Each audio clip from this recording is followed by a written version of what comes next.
Assalamualaikum warahmatullahi wabarakatuh. Jumpa lagi dengan gua Dimas di Coders Indonesia, dan kali ini kita akan melanjutkan pembelajaran kita terkait OOP-nya PHP kelas gitu ya.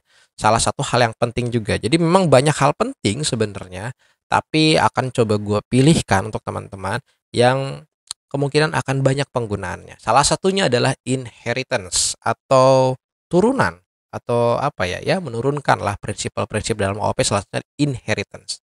Nah, bagaimana ini? Kuy gaskeun.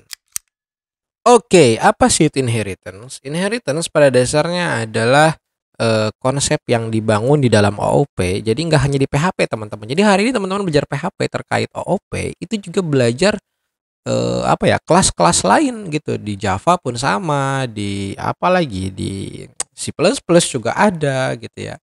Nah, pada dasarnya inheritance adalah when a class derive from another class. Artinya diturunkan. Apa yang diturunkan? Semua sifatnya. Alah, sifat. Semua sifatnya, guys. Artinya, ini analoginya sama seperti seorang orang tua, atau orang tua itu menurunkan semua propertiesnya ke si anaknya atau keturunannya. Contoh, misalkan bapaknya rambutnya pirang, anaknya nggak akan jauh pirang juga gitu ya. Kemungkinan besar akan pirang, sangat kemungkinan besar akan pirang, walaupun bisa jadi hitam gitu ya, karena ibunya hitam misalkan, si rambutnya gelap gitu rambutnya.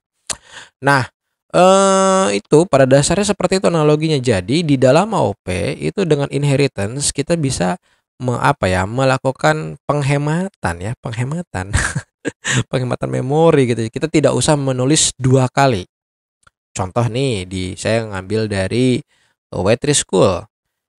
Ada satu kelas PHP bernama fruit, di mana fruit ini atau buah-buahan itu memiliki metode yang bersifat public, ya, gitu ya, bernama intro, dan dia akan mengecho this fruit is this name and the color is this color. Oke. Nah, selanjutnya kita membuat satu objek baru bernama strawberry. Nah, di dalam inheritance ada satu keyword yang akan dibawa kemana-mana gitu ya. Di TypeScript, di PHP, di Java itu bernama extends. Ya, extends. Ini extends.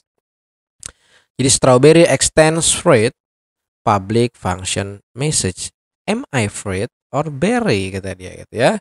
Dicetak itu. Nah, ini seperti biasa memanggil strawberry and red. Nah, kalau teman-teman perhatikan, ini dari mana? Kok tiba-tiba strawberry punya konstruktor? Padahal kalau diperhatikan di dalam kelas ini tidak ada konstruktor sama sekali. Nah, dari mana?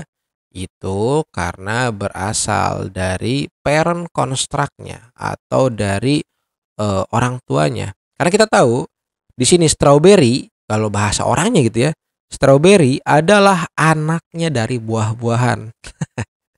Anaknya, simpel aja lah, nggak apa-apa ya, anaknya dari buah-buahan. Di mana si buah-buahan ini, atau ya buah-buahan gitu ya, bukan umbi-umbian, itu memiliki konstruktor yang ada parameternya bernama name dan color. Ada dua parameter di konstruktor fruit gitu ya. Artinya sekarang strawberry itu memiliki konstruktor yang sama pada dasarnya, yaitu dari fruit gitu ya, yang memiliki name dan color. So, di sini teman-teman harus mengisikan juga name dan colornya. Makanya kalau dilihat dipanggil di sini nih, strawberry, new strawberry, konstruktornya adalah konstruktor milik si fruit gitu ya. Itu name-nya strawberry, warnanya adalah red. Nah, strawberry access message, dia akan mengakses public function ini. Nah, tapi kalau diperhatikan, the strawberry mengakses intro. Di mana iya introna gitu ya, dari mana intronya kok nggak ada, dari mana duitnya. Anjay, lagi salah gitu ya. Dari mana? Itu dari sini, dari si parent kelasnya, yaitu fruit, atau bapaknya strawberry adalah fruit yang memiliki intro. Rada puyeng, nggak apa-apa, nonton aja dulu sampai beres. Akhirnya strawberry ini tanpa harus menuliskan lagi function atau metode bernama intro di dalam tubuh kelasnya, tapi dia sudah cukup bisa mengakses parent bapaknya atau parent bapaknya, metode punya bapaknya atau metode punya parentnya. Sama halnya seperti ini, kalian masih sekolah, masih kuliah, belum punya motor sendiri misal. Ya daripada gua beli mending punya bapak gua kan gitu kan. Ya, dan bapak gua kan turunan gua gitu. Sorry, gua kan turunan bapak gua gitu ya. Ya pasti dikasih kalau udah punya SIM atau motornya ada seperti itu. Ya, jadi pada dasarnya ini adalah salah satu konsep yang memang sangat-sangat berguna di dalam OOP. Intinya, pada intinya atau fungsinya untuk apa sih? Fungsinya adalah untuk menurunkan segala-segala yang sudah ada di dalam parent, segala-segala yang sudah ada di dalam parent, baik itu properties, baik itu baik itu method, selama dia bereksisten public gitu ya, keywordnya public, maka dia dapat diturunkan kepada anaknya atau turunannya gitu ya, yaitu dalam hal ini adalah strawberry. Sehingga buktinya adalah strawberry yang merupakan objek dari strawberry itu bisa memanggil metode bernama intro, sekalipun di dalam batang tubuh strawberry sendiri tidak terdapat intro. Lalu dari mana? Itu datang dari fruit. Oke, kita lanjut ke chapter selanjutnya. Kuy gaskeun. Oke, sekarang kita masuk ke dalam Visual Studio Code. Nah, di sini teman-teman lebih baik buat file baru aja ya, biar nggak ngerubah yang sebelumnya jadi punya record. Oke, kita coba dengan nama inheritance saja lah, inherit.php. Oke, PHP seperti ini. Kita akan coba membuat cerita tadi gitu, cerita yang seperti di sini. Kalau tadi kita ngomong strawberry mungkin terlalu terbayang-bayang gitu ya. Ngebayang-bayang naon gitu. Nah, strawberry punya anak gitu. Kok bapaknya ada bapaknya fruit gitu ya. Rada puyeng. Oke, kita coba ke real konkretnya dengan bahasa manusia gitu ya. Misalkan kelas orang tua seperti ini. Orang tua itu let's say kita punya public ayah gitu ya. Oke lah. Abi gitu ya. Jangan Abi. Ayah deh. Ayah itu punya nama Dedi misalkan. Terus public ibu. Jangan Dimas satu. Public itu. Oh, jangan Dede tuh gini Eka seperti ini. Defaultnya adalah Eka. Seperti ini ya. Terus public construct gitu ya. Itu adalah seperti ini. Jadi secara default dia namanya Dedi dan Eka. Tapi kalau misalkan butuh diisi seperti ini. Atau kita defaultkan saja ya, default seperti ini. Jadi nama orang tua default. Nah, di sini kita coba tambah lagi satu lagi public function function print orang tua gitu ya. Print orang tua itu kok gini, oh ini Eko ayah adalah ini ayah. Kita pakai dot notation ya teman-teman. Dot notation ini untuk menghubungkan string kepada string lainnya. Dan ibu adalah this ibu. Oke, good. Terus kita kasih new line. Salah. New line seperti ini. Nice. How? Good ya. Oke, print orang tua. Oke, artinya sekarang ada satu kelas orang tua gitu ya. Dia harus memasukkan nama ayah dan ibunya. Dan secara default juga orang tua itu punya satu function atau metode bernama print orang tua yang akan mencetak nama dari orang tuanya siapa, seperti itu. Nah, kita bikin satu lagi kelas bernama anak. Anak pasti punya nama, ya kan? Public namanya default seperti ini. Anak pasti punya nama. Nah, kita tidak usah, boleh lah ya kita bikin lagi misalkan public nama atau namanya nggak enak banget kayak bikin ya. Anak, nama anak, anake, nama, ini nama seperti ini ya. Nama anak default, nama anak, sip, gitu ya. Nah, kita harus bikin lagi mungkin public function print anak, nama saya, nama saya. Nama saya adalah, ya, nama saya adalah seperti ini. Oke ya, oke. Nah, artinya, oh sorry, ada ketinggalan. Kan, gue juga lupa jadinya. Extends orang tua. Dari sini, kelas anak gitu ya. Kelas anak. Kelas anak gitu ya, kelas anak ini adalah betul anak dari kelas orang tua. Paham maksudnya ya? Anak sini adalah extend orang tua, artinya tuh anak ini adalah turunan dari orang tua. Kelas anak turunan dari kelas orang tua, seperti itu. Oke? Oke. Bagaimana cara manggilnya? Bagaimana cara manggilnya? Kita coba ya. Anak satu.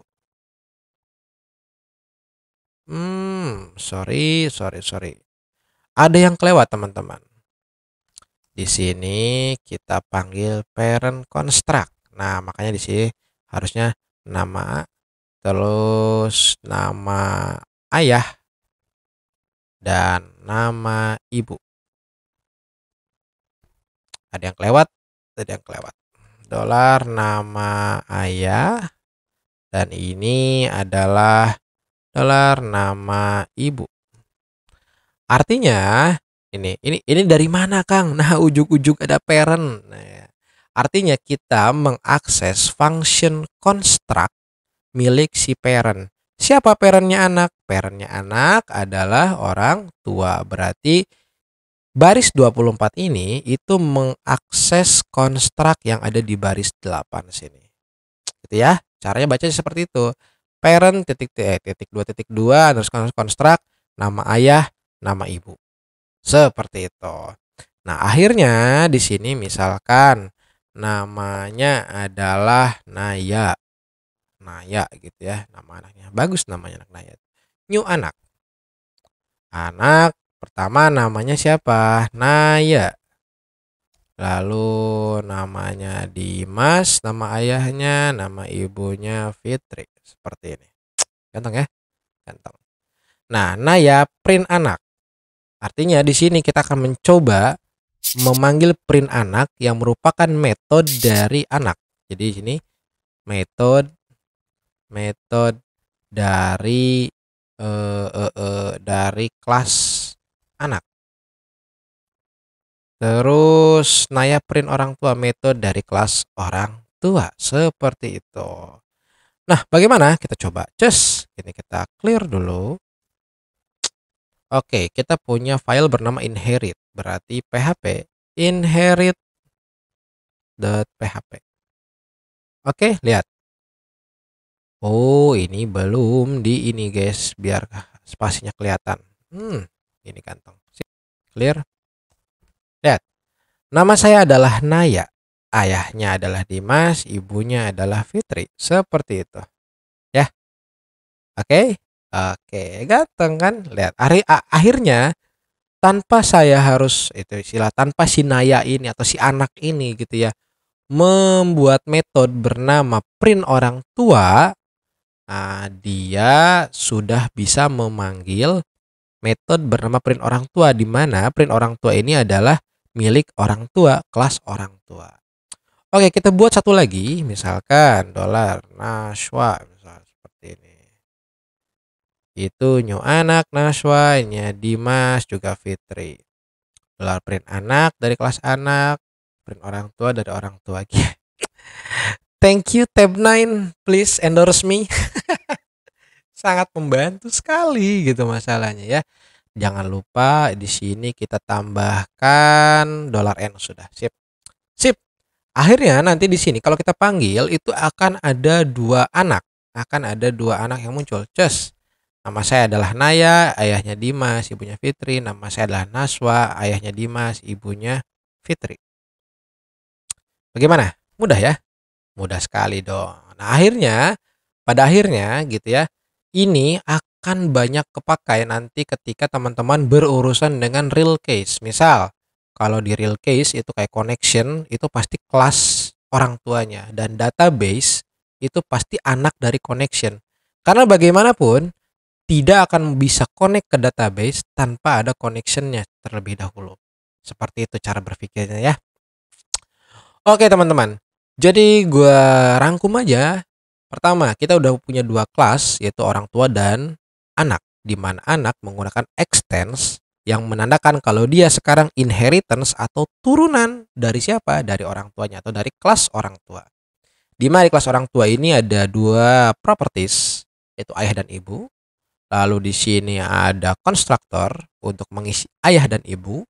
Lalu di sini ada print orang tua untuk mencetak siapa nama ayah dan ibunya, seperti itu ya. Lalu di sini ada anak extends orang tua gitu ya. Dimana di sini gua membuat satu properti bernama nama anak. Nah, ini adalah konstruktor milik siapa? Milik si anak, bukan milik orang tua ya. Konstruktor milik si anak. Dan di dalam konstruktor si anak, kita panggil konstruktornya milik si orang tua. Parent construct memanggil konstruktor milik si orang tua, kelas orang tuanya. Di mana kita perlu memasukkan nama ayah dan juga nama ibu. Nah, di dalam anak gitu ya, kita setelah punya satu metode tambahan yaitu print anak. Kalau di orang tua dari print orang tua, di sini adalah print anak. Nah, ini contoh penggunaannya. Ada satu variabel bernama Naya dengan memasukkan nama anaknya Naya, bapaknya Dimas, ibunya Fitri gitu ya. Terus nama anak gitu ya, print anak itu metode dari kelas anak, dan Naya print orang tua metode dari kelas orang tua. Jadi satu single object ini bisa memanggil dua kelas secara sekaligus karena memang extending atau inheritance tadi. Lalu anak kedua adalah Naswa gitu ya. Dan Naswa print anak, Naswa print orang tua, dan hasilnya sudah kita lihat di sini ya. Naya dan ini adalah Naswa. Ini anak pertama, ini anak kedua. Nice, kita save ya. Oke, itu saja teman-teman terkait inheritance. Jangan lupa like, comment, dan subscribe karena di sini masih banyak video yang bermanfaat dan bisa teman-teman sebarkan ke semua orang supaya orang lain pun merasakan manfaatnya. Oke, akhirul kalam. Assalamualaikum warahmatullahi wabarakatuh.